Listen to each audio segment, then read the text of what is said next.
In the hours after the court ruling declaring William Samoei Ruto's cabinet administrative secretaries illegal according to our constitution, people have said many things, and there have been very many analyses trying to explain to Kenyans the impact of this shock court ruling, because a vast majority of Kenyans expected the court to predictably, consistently continue to agree with the executive, because the view amongst Kenyans is that the judiciary and the executive are in a honeymoon never before seen in the history of Kenya.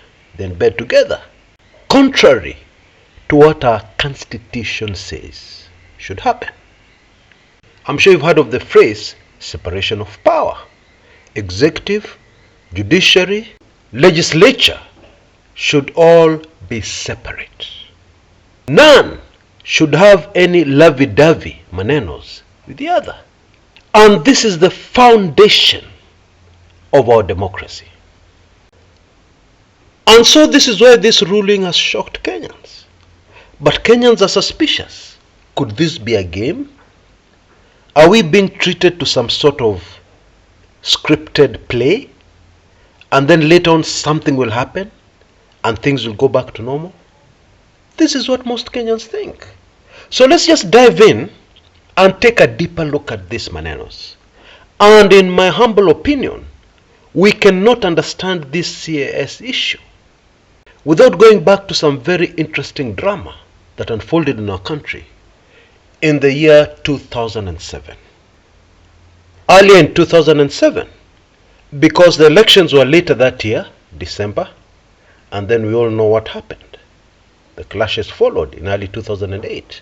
So I'm talking about early 2007, at the tail end of Kibaki's first administration. An assistant minister of tourism and wildlife at that time, the late Kalembe Ndile, came out with a statement that shocked Kenyans to their bones. The long and short of it is that he revealed to Kenyans that assistant ministers in Kenya were being paid a lot of money for doing nothing, for remaining idle.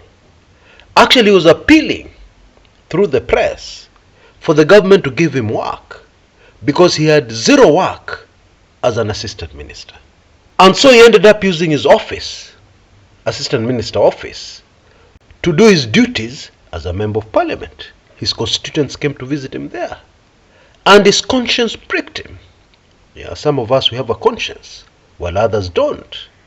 There are many Kenyans who would be very happy sitting in an office earning big money, doing nothing. But then the other Kenyans who would not take it. Well, Kalembe Ndile was one of those who could not take it. And so he spoke. Now I was asking myself the question, since 1963 to 2007, why had no assistant minister come out and said, we're idle? All those years, even after multi-party came in, and some vibrant politicians in the opposition became assistant ministers, they remained mum. They didn't say anything.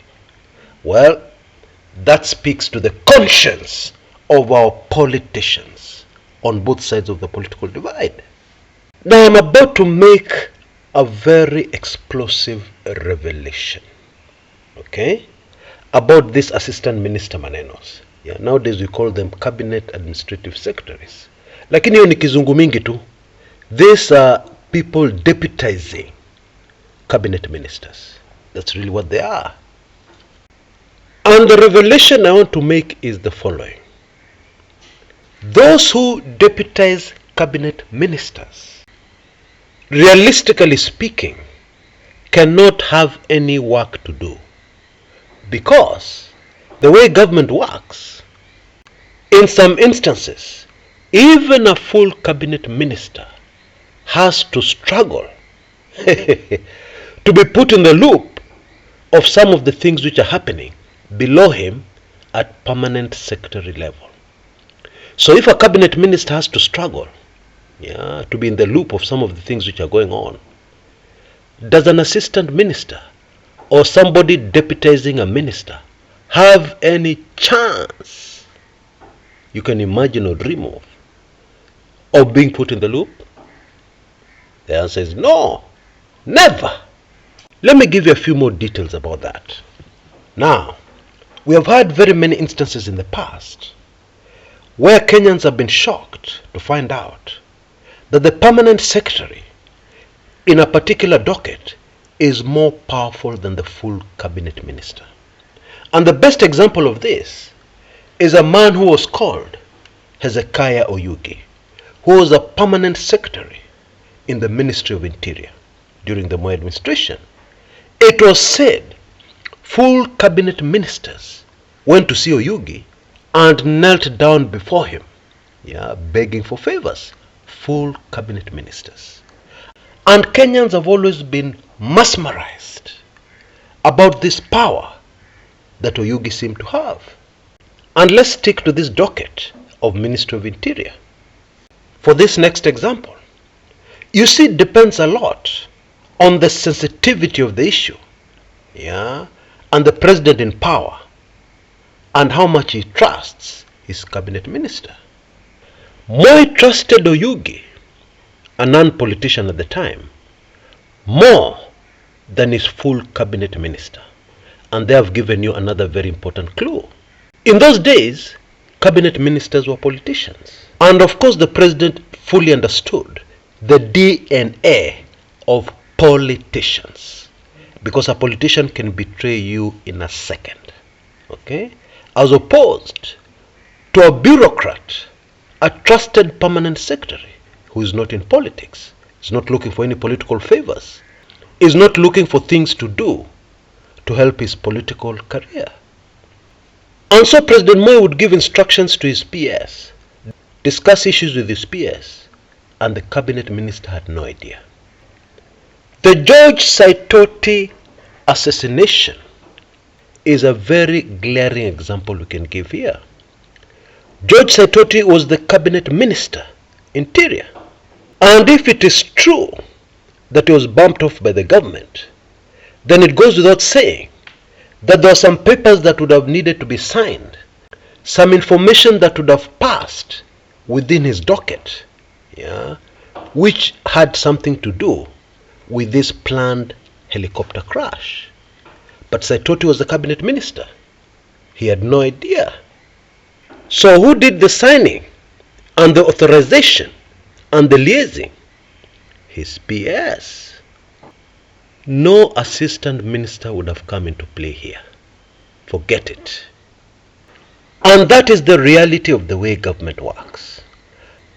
Now, those who crafted our 2010 constitution already had a lot of this information, and therefore they knew that the post of assistant minister or deputy to the cabinet minister was not necessary, to put it in kind language, and therefore they abolished that office. Now, maybe before we move forward, we need to ask ourselves, what was the purpose of this office before? Simple answer in one sentence: to reward politicians who assisted the president to ascend into power. Using other more relevant words, it is corruption. You put people into office to earn big fat government salaries for doing nothing as a reward for helping you. It is worth mentioning that the Building Bridges Initiative, the BBI, made a very spirited effort to address this issue. The whole idea was to ensure that anybody appointed to any post would have plenty of work to do. Because those crafting the BBI knew the reality of politics. You're a politician, you're the president, you have to reward your cronies. But then, don't do it at the expense of the taxpayer. And so the BBI had this noble mission. But what did Kenyans do? They trashed it. We don't need it. And there's a saying, what goes around comes around. Because the same people who are trashing it are now in trouble. William Samoei Ruto is in trouble, because he is in a position where he would have greatly been assisted had the BBI passed, and is suffering for trashing the BBI. Yeah. Malipo inakwanga hapa hapa duniani. So for avoidance of doubt, in the spirit of our constitution, the post of Cabinet Administrative Secretary is very, very illegal. It should not be there. It is a post that rewards fat, rich, greedy politicians at the expense of the people. Actually, it punishes the taxpayer, okay, while rewarding the politician. That's really what it is. And now let me very quickly answer the question that I'm sure is on every mind. Did Ruto see this coming? Has the judiciary really gone rogue? Is the honeymoon, malavi-davi, between the executive and the judiciary finally over? Those are the questions we need to answer based on what I know from where I sit right now. You know, some people think that President William Samoei Ruto has superpowers. He's not human, okay? Therefore he knows everything, he can anticipate everything, etc., etc. And this includes supporters of Azimio. The truth is, the man is human. And the truth is, this latest development has taken him by surprise. Granted, he didn't get the information at the same time as you and I did. Yeah, he got it a few hours earlier, but it still took him by surprise. My most glaring evidence to say this is the appointment of somebody who is very tight with Ruto, somebody who is very close to Ruto, somebody who knows virtually all Ruto's secrets, secrets which would make your ears ring. A very, very close ally, closer than most, closer than even Sudi, Oscar Sudi. Oh yes, you heard me right. And the name of that man is Dennis Ole Itumbi. The relationship between the president and Itumbi is such that he would never have been appointed to a sinking ship or something which is temporary. No, it wouldn't make any sense. It would not make any sense to appoint Itumbi to a post which earns a lot of money, and then Itumbi ends up earning zero. Yeah, because since they were appointed, they have never been cleared to be paid. And the reaction and feeling of the president going forward came out very clearly in the actions Itumbi took moments after the court ruling. He changed his Twitter status, yeah, and removed the deputy to Cabinet Minister Manenos, the CAS Manenos, deleted it completely. In the mind of the president, that is gone, and he doesn't care.